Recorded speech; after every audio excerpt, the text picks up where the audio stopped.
Sabe o que o seu assistente de voz, aquele que responde a tudo, tem em comum com um diagnóstico médico de altíssima precisão? A resposta está numa das tecnologias mais incríveis de hoje, o Deep Learning, ou, em bom português, aprendizado profundo. E é exatamente isso que a gente vai desvendar hoje. Pois é, já parou para pensar nisso? Como é que uma máquina consegue aprender a fazer coisas que pareciam ser exclusivas dos humanos? Tarefas que exigem, sei lá, uma certa intuição, como reconhecer o rosto de um amigo ou entender as mil e uma nuances de um idioma. Então, a resposta para essas perguntas todas, que parecem tão complexas, está no Deep Learning. Essa é a tecnologia que hoje move boa parte das inovações que a gente vê por aí, e é sobre ela que a gente vai conversar. Ok, vamos lá. Para começar do começo, o que, afinal de contas, é esse tal de Deep Learning? Bom, a definição mais clássica que vem direto da fonte é essa aí. Mas a parte mais importante para a gente guardar é hierarquia alinhada de conceitos. A ideia aqui não é que a máquina aprenda tudo de uma vez. Não, ela constrói o conhecimento em camadas, sabe? Começa pelo mais simples e vai juntando as peças para entender o que é mais complexo. E essa é a grande sacada. Olha que interessante essa imagem. Ela mostra direitinho onde o Deep Learning se encaixa. Ele não é uma coisa isolada. Pensa assim, a gente tem o grande universo da inteligência artificial. Dentro dele tem uma área chamada Machine Learning. E dentro do Machine Learning tem uma outra, mais específica, de aprendizado de representação. E é lá dentro que está o Deep Learning. Cada círculo desse é como se fosse um zoom, mostrando um nível maior de especialização. E essa é a ideia central, o coração da coisa. É como se fossem blocos de montar tipo Lego.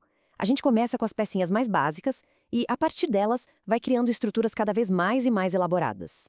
E essa analogia aqui é perfeita. Para uma máquina entender o que é uma floresta, primeiro ela precisa aprender os componentes básicos, as linhas, as curvas que formam uma única folha. Depois ela aprende a juntar essas folhas para formar um galho. Vários galhos formam uma árvore e um monte de árvores, bom, aí sim ela entende o que é uma floresta. É um aprendizado em camadas, hierárquico. E aqui está a grande virada de chave. No machine learning mais tradicional, esse da esquerda, um especialista humano precisava dizer para a máquina o que procurar. Tipo, olha, procure por cantos, por bordas, por texturas assim e assado. Era um trabalho todo manual, super limitante. Já o Deep Learning, esse da direita, com suas várias camadas, faz o quê? Ele descobre essas características sozinho, direto dos dados. Ele aprende por conta própria o que é importante. Isso não é só uma melhoria, gente, é uma revolução na forma de pensar.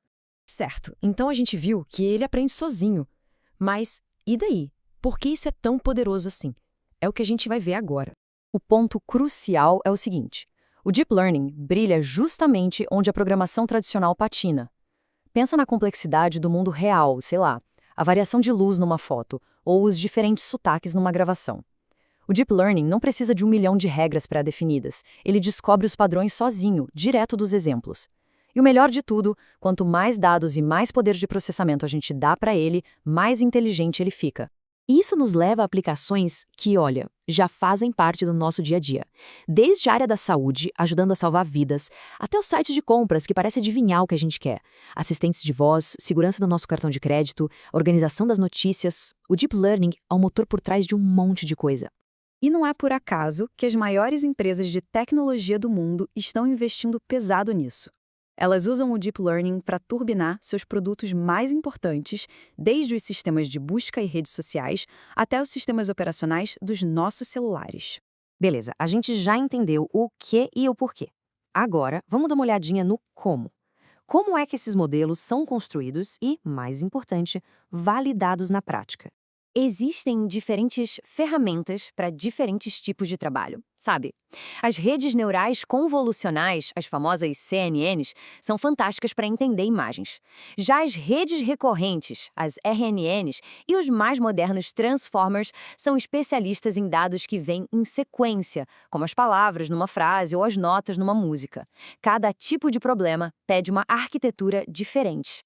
E, para construir tudo isso, ninguém começa do zero, escrevendo tudo na unha. Existem pacotes e bibliotecas de software super poderosos que já dão para a gente os blocos de construção. Ferramentas como o TensorFlow, do Google, e o PyTorch, da Meta, permitem que qualquer desenvolvedor crie e treine redes neurais complexas de um jeito muito mais eficiente.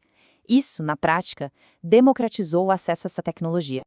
Ok, construímos o nosso modelo, ele parece funcionar, mas como a gente pode ter certeza? Como é que a gente sabe se ele é realmente bom? A resposta para isso é fundamental. A gente precisa testar o modelo em um território totalmente desconhecido para ele. Pensa num estudante que só decora as respostas da lista de exercícios. Ele não aprendeu de verdade, né? Se a prova tiver uma pergunta um pouquinho diferente, ele trava. Com o modelo de IA é a mesma coisa. O verdadeiro teste é a capacidade dele de generalizar, ou seja, de aplicar o que aprendeu, para resolver problemas novos com dados que ele nunca viu na vida. E, para fazer isso do jeito certo, existe um processo bem rigoroso. Primeiro, a gente pega todos os nossos dados e divide. A maior parte vai para o treino, que é onde o modelo vai aprender os padrões. Depois, a gente usa um pedacinho, o conjunto de validação, para fazer os ajustes finos, sabe? Calibrar as configurações do modelo. E só lá no final, quando tudo estiver pronto e ajustado, a gente pega aquele último pedaço, o conjunto de teste, que o modelo nunca viu antes, e avalia o desempenho final. Esse resultado é a nossa estimativa mais honesta de como ele vai se sair lá no mundo real. Vamos agora para a nossa última parte. Apesar de todo esse poder, Deep Learning não é uma varinha de condão, não. Ele tem desafios bem grandes pela frente. Geralmente, quando um modelo falha, a culpa cai em duas categorias principais. Ou o problema está nos dados, ou está no próprio modelo. Se os dados forem ruins, insuficientes ou simplesmente não representarem a realidade, não tem modelo que faça milagre. Por outro lado, a gente pode ter um modelo que é complexo demais e acaba decorando as respostas, ou um que é simples demais e nem consegue aprender os padrões direito. E um dos maiores desafios técnicos tem até um nome meio assustador: a maldição da dimensionalidade. Para entender, imagina que você perdeu uma chave. Se foi numa linha reta, é fácil achar. Agora, se foi num campo de futebol, já complica. E se for nesse mesmo campo, mas em 3D, considerando a altura também? Fica quase impossível. Com os dados, é a mesma coisa. Quanto mais características a gente adiciona, esse espaço de busca cresce de um jeito absurdo, e encontrar padrões vira uma tarefa heróica. E aqui, olha só, a gente volta para o começo de tudo. A genialidade do Deep Learning está justamente em como ele lida com essa maldição. Em vez de tentar mapear esse espaço gigantesco e impossível, ele parte de uma ideia muito mais esperta. Ele assume que os dados complexos que a gente vê são, na verdade, criados pela combinação de fatores mais simples.